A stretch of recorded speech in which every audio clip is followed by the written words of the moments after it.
Hello students, कैसे हो बेटा? फाइन। जीआईएस स्कूल कटुमर की ऑनलाइन क्लासेज में आपका हार्दिक अभिनंदन है। 11th क्लास का पहला चैप्टर समुच्चय हमारा चल रहा है और समुच्चय में हम 1.1 बिल्कुल ख़त्म कर चुके हैं और एग्जाम्पल हमने उसके स्टार्ट कर रखे हैं। तो जहाँ तक हमारा पिछली क्लास में हुआ था उससे आगे के एग्जाम्पल आज हम यहाँ पर सॉल्व करेंगे और फिर उससे आगे 1.2 की ओर हम बढ़ेंगे, थ्योरेटिकल पार्ट की ओर।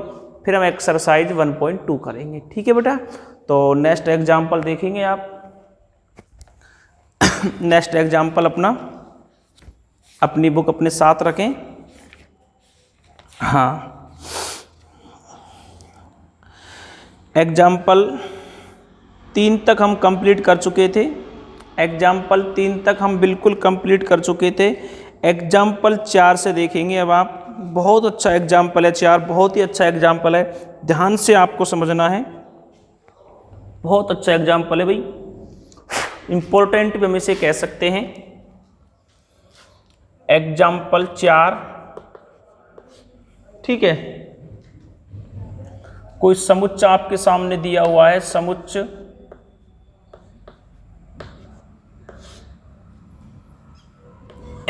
1/2, 2/3, 3/4, 4/5, 5/6 और 6/7। ये आपके सामने कोई समुच्चय दिया है और आपको ये समुच्चय निर्माण रूप में लिखना है। सुने भैया बाप, ये हमारे सामने कोई समुच्चय है। किस रूप में लिखा हुआ है? ये वाला समुच्चय आपके सामने रोस्टर रूप में लिखा हुआ है। किस रूप में लिखा हुआ है बेटा? रोस्टर रूप में लिखा हुआ है। अब हम इसे समुच्चय निर्माण रूप में बनाएंगे। किस रूप में बनाएंगे बेटा? समुच्चय निर्माण रूप में बनाएंगे। ठीक है, एक बार अवयवों में संबंध आपको देखना है कि अवयवों में क्या संबंध है, कौन सा प्रतिबंध यहाँ से बन रहा है, उसके हिसाब से हमें समुच्चय निर्माण रूप को बनाना है। ठीक है, तो आप एक बार अवयवों को देख लें बेटा। सबसे पहली बात तो जो अवयव हैं वो आपके वो अंश अपॉन हर में लिखे हुए हैं। सबसे पहली बात आपकी कि जो अवयव हैं बेटा वो हमारे किस रूप में लिखे हुए हैं? प्रत्येक अवयव हमारा अंश अपॉन हर के रूप में लिखा हुआ है। तो शायद ऐसा पहला ही सवाल आप देख रहे हैं कि अवयव आपके अंश अपॉन हर के रूप में रोस्टर रूप में मिले। बिल्कुल पहला ही सवाल देख रहे हैं, तो ध्यान से आपको बात को देखना पड़ेगा भैया, है ना। ऊपर आप एक बार अंकों को देख लें। 1 2 3 4 5 6 प्राकृत संख्याएं। 2 3 4 5 6 7 ये भी प्राकृत संख्याएं। ऐसा नहीं है कि ये प्राकृती हैं, पूर्ण भी हैं, पूर्णांक भी हैं, वास्तविक भी कह सकते हैं, ऐसा कुछ नहीं है। ठीक है। हाँ, अब एक बार आप इन अवयवों में देखें बेटा।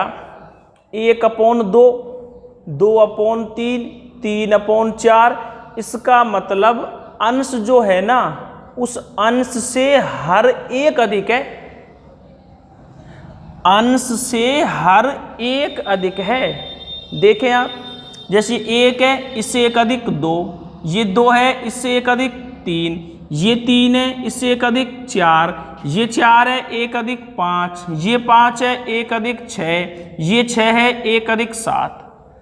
अर्थात अंश जो है ना उस अंश में नीचे 1 जोड़ देते हैं तो हर आ जाता है।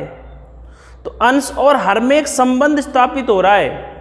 क्या हो रहा है कि अंश अपॉन अंश प्लस 1, अर्थात जो हर आ रहा है ना नीचे का वो ऊपर वाले में 1 जोड़ने पर प्राप्त हो रहा है।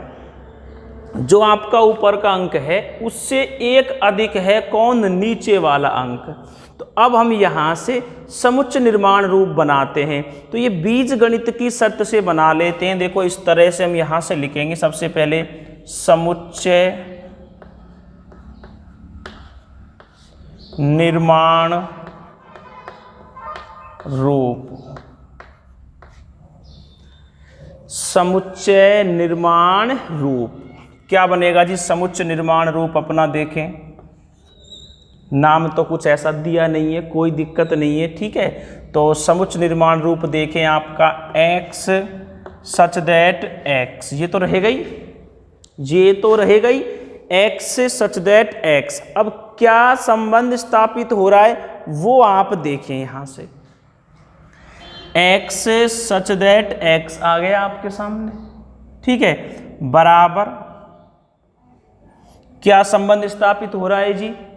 अंश अपॉन हर में देखें, अंश और नीचे अंश में 1 जुड़ रहा है। जैसे ऊपर 2 है तो नीचे 2 + 1, 3 है 3 + 1, 4 है 4 + 1, 5 है 5 + 1, 6 है 6 + 1, मतलब जो ऊपर है उसी में नीचे 1 जोड़ना है। तो ऐसे कहें n अपॉन n + 1। सिंबल आप n की जगह कोई भी काम में ले सकते हो, पर संख्या के लिए हम ज़्यादातर n ही लेते हैं, इसलिए n ही चला आ रहा है, ठीक है बेटा। तो n अपॉन n + 1, अब हमने लिख तो दिया कि n अपॉन n + 1 लिखनी। n क्या है साहब? n के बारे में भी तो अब आपको बताना पड़ेगा। हमने ये देख लिया कि अंश अपॉन हर, अर्थात अंश से नीचे 1 अधिक है, जो अंश में है उसी में नीचे 1 जोड़ लो, ऐसा आ जाएगा। पर अब ये आना भी तो चाहिए। n क्या है साहब? n है क्या?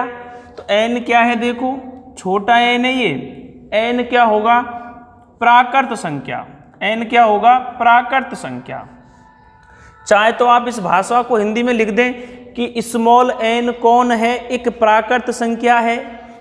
चाहे तो आप इसे भाषा में लिख दें कि स्मॉल n एक प्राकृत संख्या है, इस तरह आप इसे लिख दें। और चाहे आप इस तरह लिख ले जैसे मैंने लिख के बताया आपको कि n belongs to capital N, मतलब छोटा जो n है आपको वो नेचुरल नंबर में से होगा।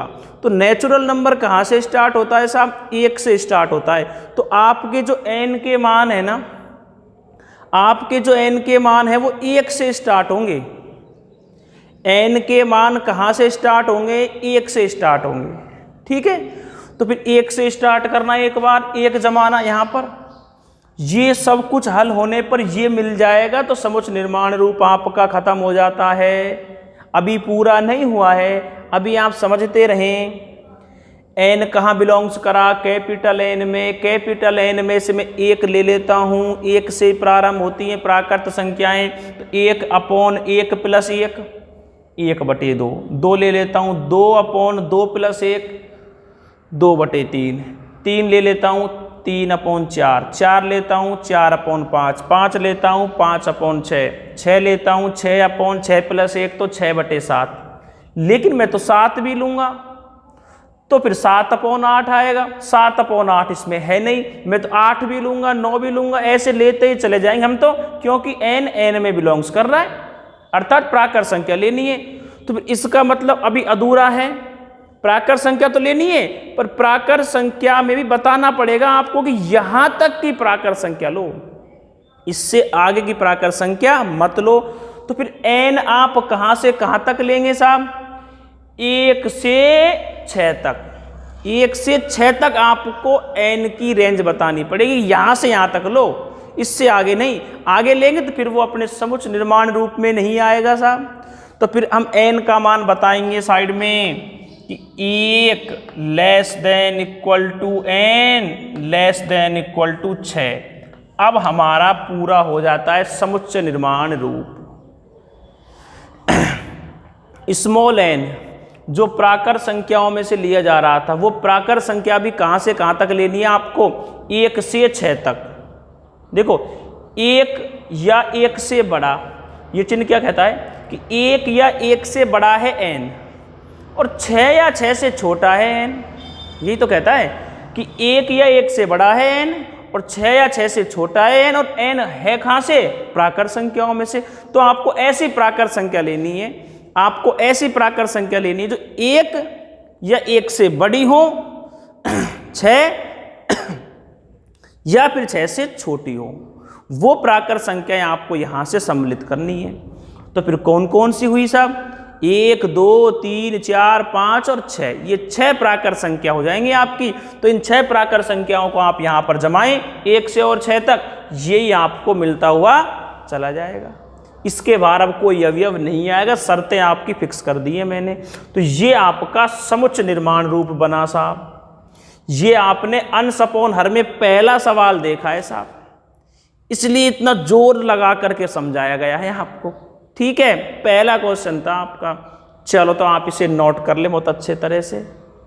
कोई दिक्कत हो तो वीडियो को दोबारा से देखें, शुरू से देखें, बार बार देखें, समझ में आ जाएगा जरूर लास्ट में जा करके आपके। ठीक है, चलो तो आप इसे नोट कर लें एक बार।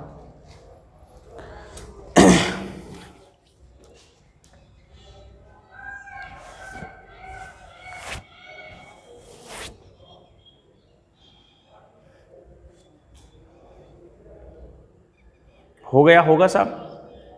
हाँ, इतना कोई भारी काम है नहीं।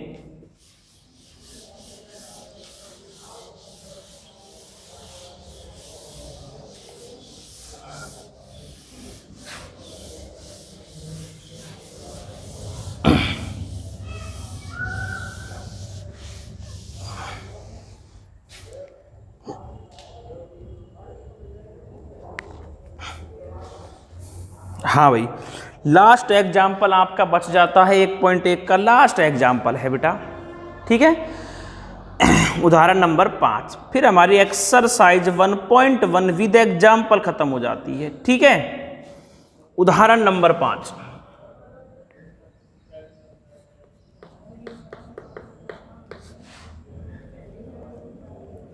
बाईं और रोस्टर रूप में वर्णित प्रत्येक समुच्चय का दाईं और समुच्चय निर्माण रूप में वर्णित समुच्चय से सही मिलान कीजिए।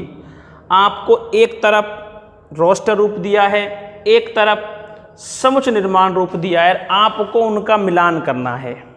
ठीक है, कि कौन से रोस्टर रूप का कौन सा समुच्चय निर्माण रूप सही है। ये काम हम एक सवाल में भी कर चुके हैं 1.1 के अंदर। तो फिर से वही काम करके बताना है आपको।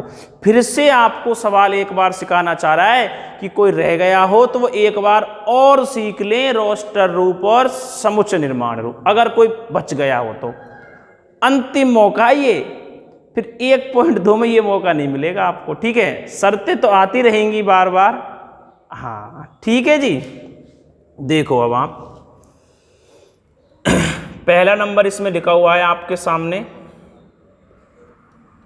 PRINCAL।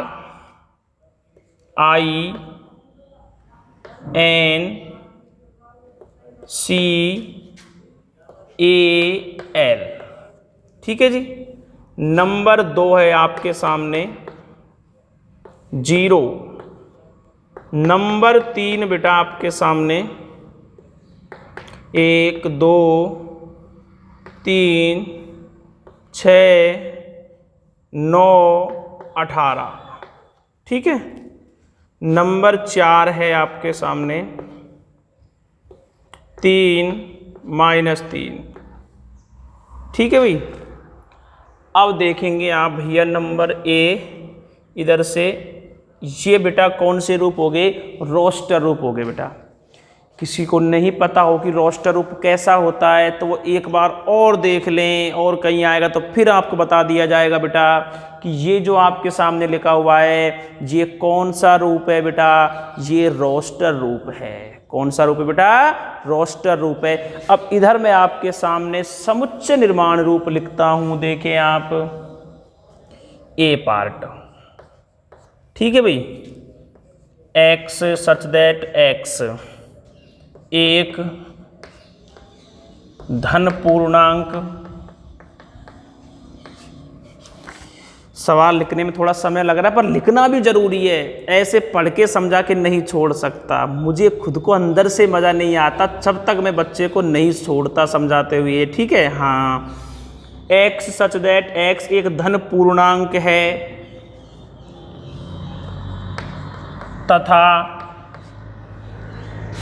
तथा पे रोक दूं, आगे दिक्कत आ जाएगी, दिखे होना है तुम्हें।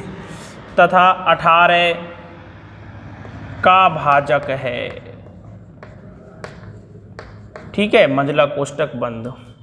ए हो गया। बी पार्ट देखें आप, x सच दैट x एक पूर्णांक है। बात मिलान चिन्ह की नहीं है, मिलान चिन्ह करें, बात है सीखने की, ठीक है। एक पूर्णांक है और x² - 9 बराबर 0, ठीक है। सी x सच दैट x ये भी एक पूर्णांक है, एक पूर्णांक है और ठीक है भाई, और x + 1 बराबर 1, ठीक, x + 1 बराबर 1, ठीक भाई। अगला देखें, इसी का डी है। x सच दैट x शब्द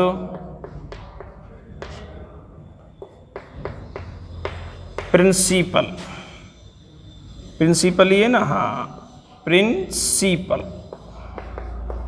मीनिंग को ध्यान से देख लिया करो, प्रिंसिपल से कोई लेना देना नहीं है, मीनिंग अलग भी हो सकती है। एक अक्षर है, हाँ भाई, ये आपका कंप्लीट हो चुका है साहब। उदाहरण नंबर 5 मैंने आपको लिख के बता दिया है। अब आप इसे ध्यान से सुनेंगे, एक एक चीज को ढंग से देखना है बेटा आपको। इधर जो रूप लिखा हुआ है बेटा, ये वाला रूप कौन सा रूप है? समुच्चय निर्माण रूप है। कौन सा रूप है? समुच्चय निर्माण रूप है। और ये कौन सा है? रोस्टर रूप है। तो इन्हें तो ऐसे ही लिखे रहने दो, इनको पढ़ते एक एक को समझते हैं अच्छे तरीके से, ठीक है। हम उत्तर ना देख रहे इधर, हम तो एक एक हल करेंगे, हम एक एक समुच्चय निर्माण रूप को हल करेंगे और जब लाएंगे क्या? रोस्टर रूप। देखो जी, ये लाइनें पढ़ो पहले। एक धन पूर्णांक है, एक धन पूर्णांक मतलब आपको धनात्मक पूर्णांक लेने हैं। सबसे पहली बात यहां बैठा लो दिमाग में कि तुम्हें जो पूर्णांक लेने हैं वो कैसे लेने? धनात्मक लेने हैं। ये बात यहां बैठा लें आप, ठीक है। धनात्मक पूर्णांक लेने लिखी तो हुई है सामने, यहां और बैठा लें। तथा 18 का भाजक है। धनात्मक तो पूर्णांक लेने, धनात्मक तो पूर्णांक लेने, और वे ऐसे होने चाहिए धनात्मक पूर्णांक कि उनका भाग 18 में चला जाए। धनात्मक पूर्णांक तो लेने ही है, साथ में उनका भाग 18 में जाना चाहिए। 18 के भाजक होने चाहिए वो, मतलब 18 में उनका भाग चला जाना चाहिए। देखें साहब ऐसे कौन कौन से हैं। धनात्मक, सबसे बड़ी बात धनात्मक होने चाहिए। देखो साहब या मत ऋणात्मक हटा दो, ये हैं। 1 का भाग चला जाता है 18 में, बिल्कुल। 2 का भी, 3 का भी, 6 का भी, 9 का भी, 18 का भी, सारे धनात्मक हैं। ये सारे धनात्मक पूर्णांक हैं, इन सब का भाग 18 में चला जाता है। इसका मतलब इसे कहाँ मिलाएंगे? इसके साथ। ये ऐसे मिल जाएगा जी, ठीक है। सेकंड पढ़ते हैं, इसमें कोई समस्या नहीं होनी चाहिए किसी को। धनात्मक पूर्णांक लेने थे। कैसे पूर्णांक लेने थे? धनात्मक, और धनात्मक के साथ 18 का भाजक। धनात्मक भी ऐसे पूर्णांक होने चाहिए कि उनका भाग 18 में चला जाए, ठीक है। ये वही पूर्णांक है जो धनात्मक है और सबका भाग 18 में चला जाता है, ठीक है जी। नेक्स्ट नंबर देखें, इसमें है एक पूर्णांक। अब धनात्मक नहीं, एक पूर्णांक, सिर्फ पूर्णांक पूर्णांक शब्द आ जाता है ना, तो फिर इसका मतलब है कि धनात्मक भी हो सकता है और ऋणात्मक भी हो सकता है जब पूर्णांक पूर्णांक लिखा आता है तो। और धनात्मक पूर्णांक आता है तो फिर धनात्मक ही है, ऋणात्मक की कोई बात नहीं करनी है आपको, ठीक है जी। तो एक पूर्णांक मतलब कैसा भी पूर्णांक आपका हो सकता है, धनात्मक ऋणात्मक, ठीक है जी। शर्त क्या है कि x स्क्वायर माइनस 9 बराबर 0। शाबाश, देखो जी, पूर्णांक तो लेना ही है, लेकिन पूर्णांक लेना कैसा है? पूर्णांक लेना कैसा है साहब? शर्त देख लें, x स्क्वायर माइनस 9 बराबर 0। तो ये चीज आपको हल करनी पड़ेगी। एक बार देखो ऐसे, x स्क्वायर माइनस 9 बराबर 0, इसे हल करेंगे 10वीं के तरीके से, बिल्कुल आसान है।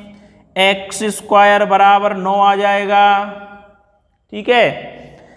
x बराबर कितना आएगा? प्लस माइनस का 3 आएगा। भाई अंडर रूट 9 द्विघात है, दो मान आएंगे, एक प्लस का और एक माइनस का, तो प्लस माइनस का 3 आ गया जी।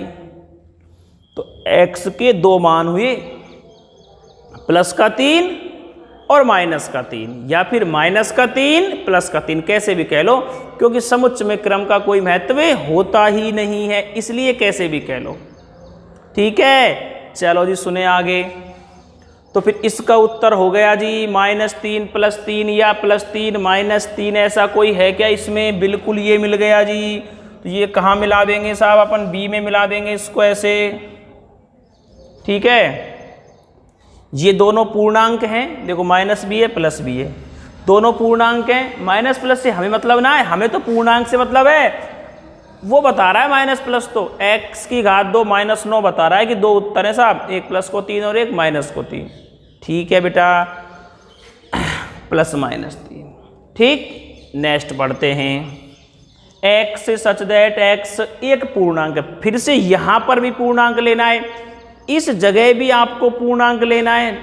फिर से क्या शर्त है साहब पूर्णांक की? पूर्णांक तो लेना ही है, पूर्णांक तो लेना ही है, साथ साथ में शर्त क्या है कि x + 1 बराबर 1, x + 1 बराबर 1, समझ रहे हैं बात को? तो इसको हल करो, इधर कर देता हूं साहब, x + 1 बराबर 1 है, ठीक है। तो इसे हल करना जी, x बराबर 1 - 1 पक्षांतरण से चला जाएगा, उधर चिन्ह बदल जाएगा, तो x बराबर कितना आ गया आपके सामने? 0 आ गया। तो आपके पास इसमें से जो पूर्णांक आएगा वो कौन सा आएगा? 0 आएगा। तो समुच्चय के अंदर जो अवयव आएगा वो 0 आएगा। है कोई ऐसा अवयव? बिल्कुल है साहब, ये रहा। तो ये आपका यहां मिला दिया जाएगा जी, ठीक। लास्ट बचा प्रिंसिपल, ठीक है, इतना ही। हाँ ये रहा नीचे, प्रिंसिपल का एक अक्षर है, शब्द जो है ना प्रिंसिपल, उसका बनाना है। तो प्रिंसिपल का कैसे बनाएंगे? प्रिंसिपल का कैसे बनाएंगे साहब? रोस्टर रूप, प्रत्येक अक्षर को मझले कोष्ठक के अंदर अर्धविराम के चिन्ह से अलग अलग करके लिख देंगे, ठीक है जी। अर्धविराम समझ गए ना, कॉमा, ठीक है जी। हाँ, और ध्यान रखना है विशेष बात, अवयवों की, अक्षरों की पुनरावृत्ति नहीं होनी चाहिए, एक अवयव 2 बार नहीं आना चाहिए साहब, ठीक है। चलो बनाते हैं, P R R I N C, I छोड़ दिया क्योंकि I पहले आ गया, फिर P छोड़ दिया, P पहले आ गया, फिर A और फिर L, ठीक है। तो प्रिंसिपल का इधर बना हुआ है, तो पहले का मिलान यहां हो जाएगा साहब, ये आपके मिलान चिन्ह कर दिए। अब फाइनल उत्तर यहां पर लिखेंगे, कैसे देखो, पहले का उत्तर क्या था साहब? सामने ऐसे लिख दिया करो, पहले का मिलान किससे हुआ था? D से। दूसरे का मिलान किससे हुआ था साहब? 0 का मिलान C से। तीसरे का मिलान किससे हुआ था साहब? इसका A से। तीसरे का मिलान A से। और चौथे नंबर का मिलान किसके साथ हुआ था? B के साथ। B बच रहा है। तो ये हमारा एग्जाम्पल 5 बिल्कुल कंप्लीट हो जाता है साहब, और 1.1 भी बिल्कुल ही खत्म हो जाती है। 1.1 समाप्त हो जाती है आपकी विद एग्जाम्पल। सारे सवाल, सारे एग्जाम्पल मैंने आपको सीरियल से यहीं पर सॉल्व कराए हैं। ऐसे ही हम पूरी किताब सॉल्व करेंगे, सेम इसी पैटर्न से, बिल्कुल धीरे धीरे, क्योंकि सीखना है, भागना नहीं है, इसलिए धीरे धीरे। ठीक है, हाँ, घास नहीं काटनी है, आपको अच्छे से पढ़ना है और समझना है। ठीक है बेटा, जल्दी से आप ये नोट कर लें एक बार। ठीक है, फिर हम आगे चलते हैं नेक्स्ट टॉपिक पर।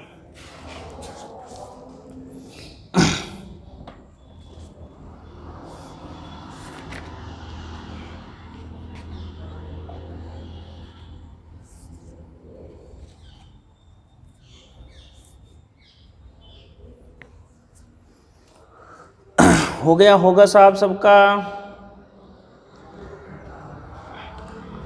है ना? उतार लिया होगा, बिल्कुल हाँ। ठीक है, ऐसे खींच के, है ना, हाँ, स्क्रीनशॉट ले लिया करो भैया। चलो जी, 1.1 तो खत्म है गई आपकी। अब मैं आपको 1.2 का थ्योरेटिकल पार्ट समझाता हूं, फिर उसमें भी बढ़ेंगे इसी तरह से हम आगे।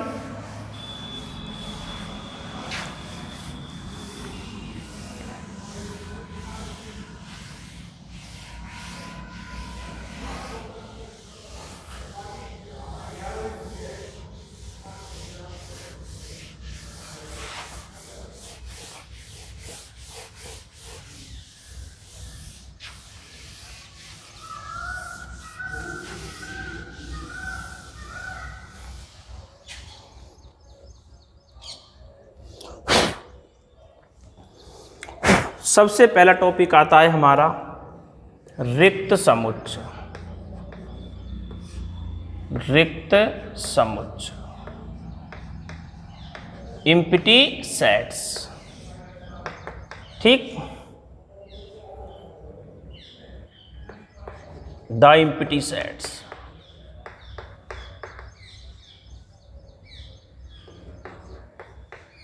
देखो भाई ध्यान से, सबसे पहले आपको हम समझाते हैं कि रिक्त समुच्चय होता क्या है साहब। रिक्त समुच्चय होता क्या है, ये आपको ध्यान से समझना है। एक एक टॉपिक हम समझते चलेंगे, उदाहरण भी मैं आपको यहाँ से देते चलूँगा। ठीक है, हाँ, फिर 1.2 पे जाना है, और कहाँ जाना है? ठीक है, हाँ, देखें अब आप, रिक्त समुच्चय। रिक्त नाम से पता लगेगा, इसमें नाम क्या है? रिक्त।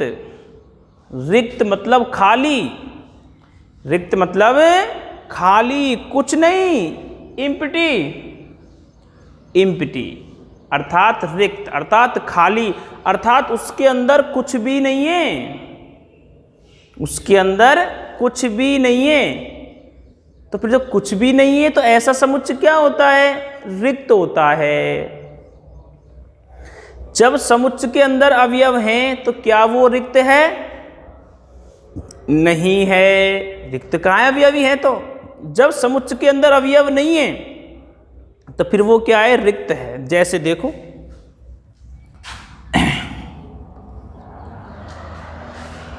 ये कोई समुच्चय का प्रतीक चिन्ह है, ये कोई समुच्चय का प्रतीक चिन्ह है? बिल्कुल है। अब हम इसके अंदर अवयव लिखेंगे। अगर हम इसके अंदर अवयव लिख देंगे तो फिर ये रिक्त नहीं है, फिर तो इसके अंदर अवयव हैं।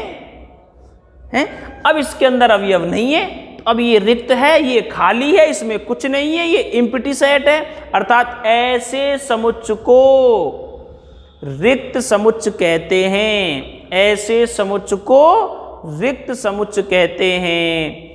इससे व्यक्त करते हैं रिक्त समुच्चय को। अभी उदाहरण नहीं दिया एक भी, अभी रिक्त समुच्चय का प्रतीक चिन्ह बता रहा हूं। इससे व्यक्त करते हैं रिक्त समुच्चय को, या बेटा इससे व्यक्त करते हैं। ये जो प्रतीक चिन्ह बनाया है इसे बोलते हैं फाई। सुना होगा हाई फाई, हाई हट गया फाई। फाई से किसको व्यक्त किया जाता है? फाई से किसको व्यक्त किया जाता है? रिक्त समुच्चय को। मैं आपको रिक्त समुच्चय के बारे में समझा रहा हूं बेटा।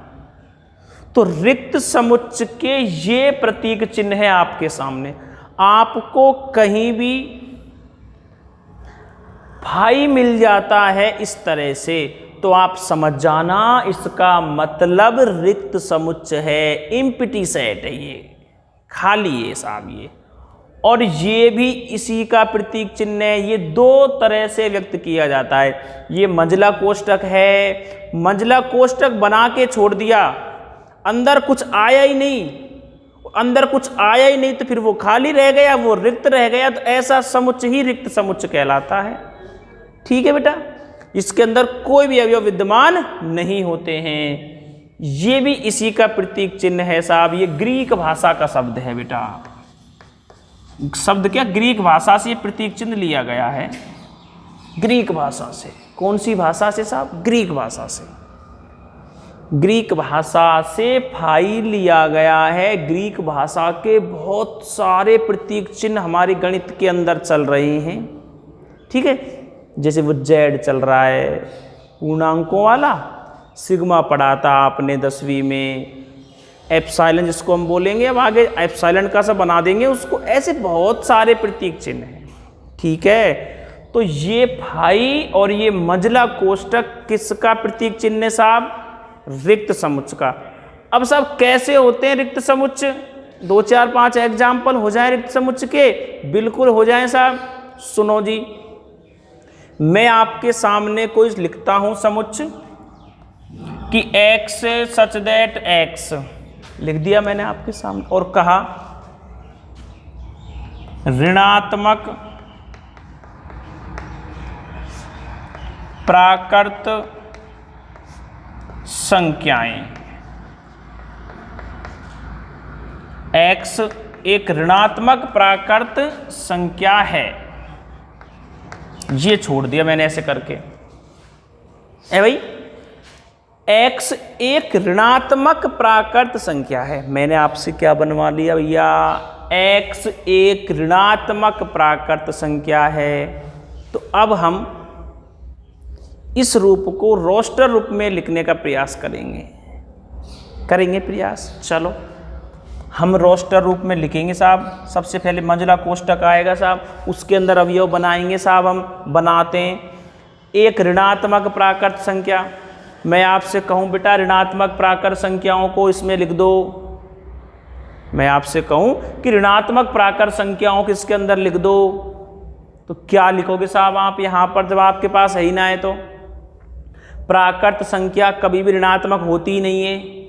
प्राकृत संख्या कभी भी ऋणात्मक होती ही नहीं है, नहीं होती ना। तो फिर कोई भी संख्या ऐसी नहीं आएगी जो ऋणात्मक प्राकृत संख्या होगी, तो फिर ये ऐसा की ऐसा रह जाएगा, ये खाली का खाली रह जाएगा।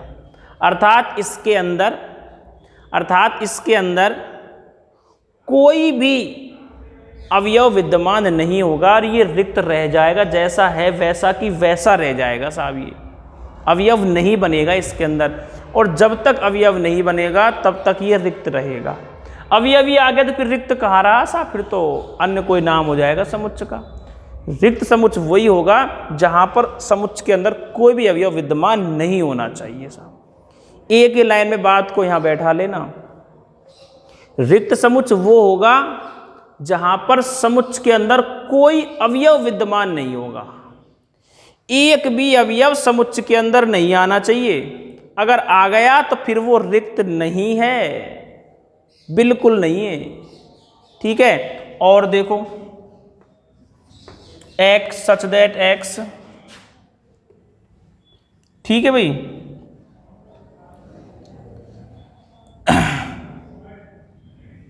सम ऋणात्मक प्राकृत संख्या। सम ऋणात्मक प्राकृत संख्या, वही बात आ गई। आ गया ऋणात्मक, प्राकृत में ऋणात्मक आ गया तो फिर तो बिल्कुल ही खत्म है बात। कोई भी संख्या ऐसी विद्यमान नहीं होगी। ऐसे बीजगणित में भी हो सकते हैं जैसे एक बीजगणित का एग्जाम्पल लेता हूं आपके सामने, x सच दैट x बराबर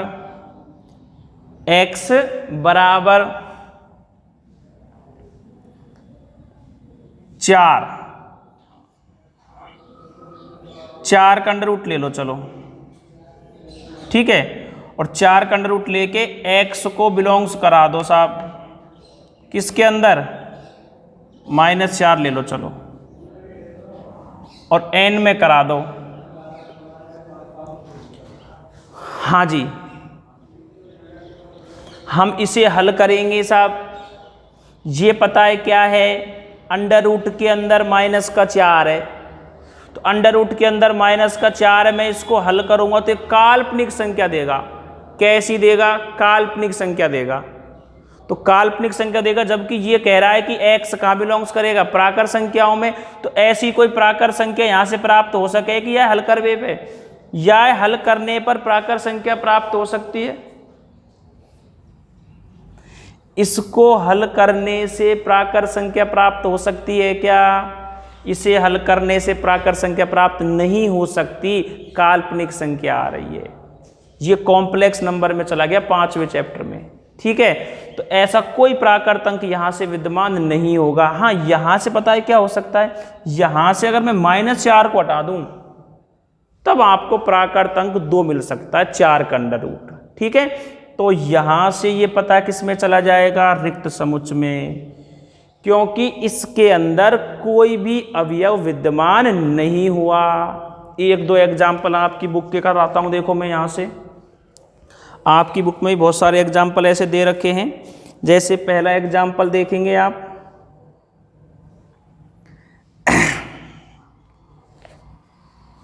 एक एग्जाम्पल देख लो आप लास्ट,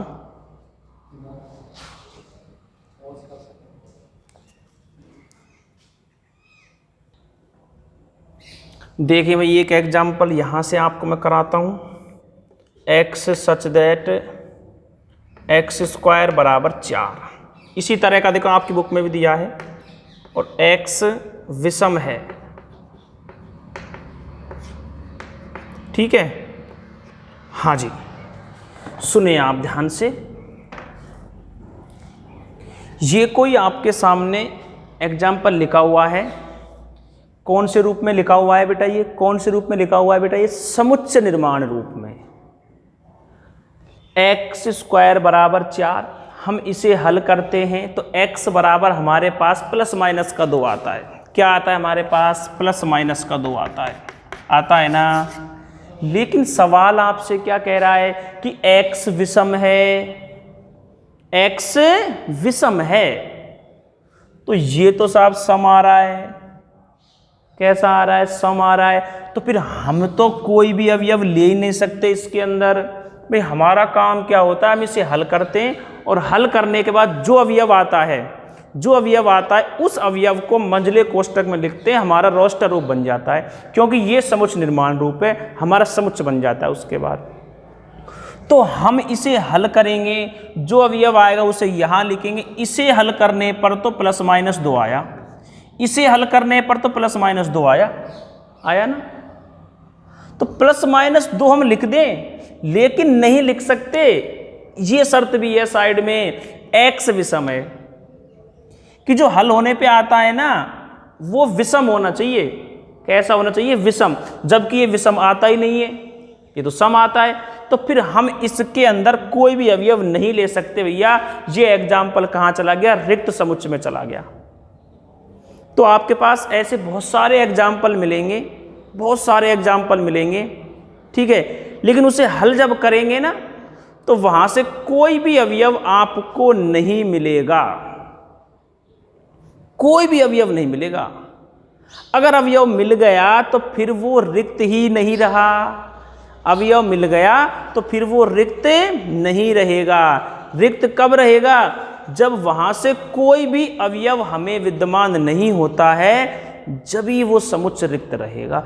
जैसे मैंने आपको जो भी एग्जाम्पल दिए उनमें कोई भी अवयव विद्यमान नहीं है, कोई भी अवयव निकल के नहीं आ रहा, ठीक है। इसलिए सारे कैसे हैं, ये रिक्त है। तो एक बार और सुन ले बेटा रिक्त समुच्चय की परिभाषा। एक ऐसा समुच्चय जिसमें कोई भी अवयव विद्यमान नहीं होता है रिक्त समुच्चय कहलाता है। एक ऐसा समुच्चय जिसमें कोई भी अवयव विद्यमान नहीं होता है रिक्त समुच्चय कहलाता है। ठीक है, और रिक्त समुच्चय को मंझले कोष्ठक या फाई से व्यक्त करते हैं। ये ग्रीक भाषा का शब्द है। इससे क्यों करते हैं साहब? अरे समुच्चय तो इसी से होगा, समुच्चय तो मंझले कोष्ठक से दिखाया जाएगा, लेकिन इसके अंदर अवयव भी नहीं आया, इसलिए ये ऐसा ही रह गया, तो इसका नाम हो गया रिक्त, इम्पटी, खाली। ठीक है, तो ये हमारा एक पॉइंट खत्म होता है रिक्त समुच्चय का। यहाँ से आगे का बेटा हम नेक्स्ट क्लास के अंदर देखेंगे। ठीक है बेटा, जय हिंद, जय भारत।